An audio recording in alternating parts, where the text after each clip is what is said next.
हमारा आज पदाधिकारियों का गेट टुगेदर था, जहाँ पे हम लोग आने वाले कारपोरेशन इलेक्शन के ताल्लुक से जो है ना हम लोग लोगों को मैसेज देना चाह रहे थे कि उसी से क्या चीज लेके मालेगांव के सामने आना चाहती है।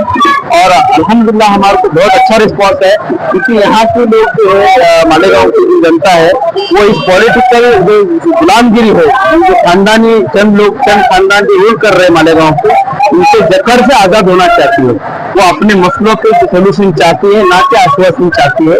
और हमने देखा है माजी आमदार हो या फिर आदिवासी के आमदार हो, इन लोगों ने सिर्फ आश्वासन दिया है, कोई इस्लाम के नाम पे, कोई दीन के नाम पे, लेकिन मसलों को इंसान बोलते जो जरूरत होती है, जो इंसान बोलते जीने की जरूरत होती है, उस पर कोई बात करने के लिए तैयार नहीं है।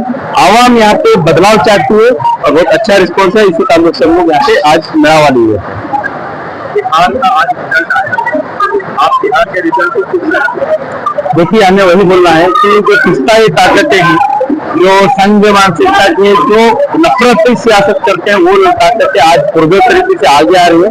और ये कहीं ना कहीं सवालिया निशान है कि इलेक्शन कमीशन जो है निष्पक्ष होकर जो है ना वो इलेक्शन नहीं कर रहा है, क्योंकि बहुत सारी चीजें सामने आई हैं जिसको हम लोग अवॉइड नहीं कर सकते। कुछ लोगों का ये कहना होता है कि सिर्फ ईवीएम का मसला है, ईवीएम नहीं है, ओवरऑल इलेक्शन कमीशन के काम करने के जो चीजें है, तरीकेकार है, वो सवालिया निशान बन के आ रही है। क्योंकि इलेक्शन कमीशन का प्रोटेक्शन के ताल्लुक से लॉ भी मोदी गवर्नमेंट ने लाया है, इसीलिए कुछ एक्शन भी उन पर नहीं होती है।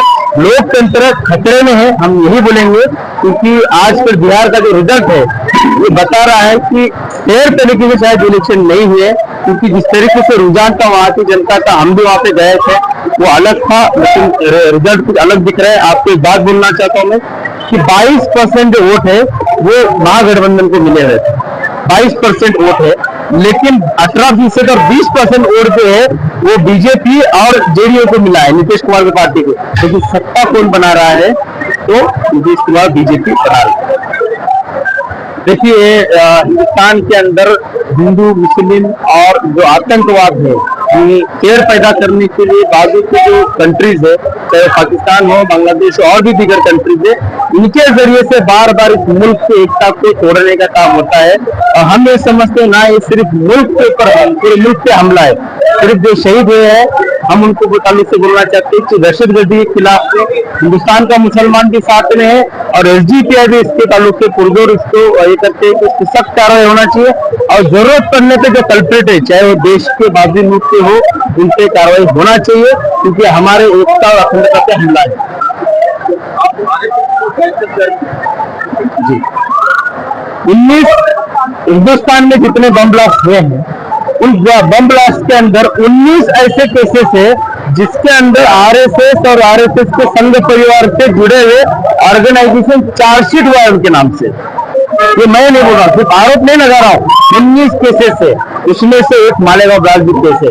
आपने शायद होगा पिछले लोकसभा के पहले इलेक्शन में 700 किलो एक्सप्लोजिव स्फोटक जो है केरला में आरएसएस के नेता के घर से मिले। 700 किलो विस्फोटक से क्या करने वाले थे? दिया बत्ती को जलाने वाले नहीं थे।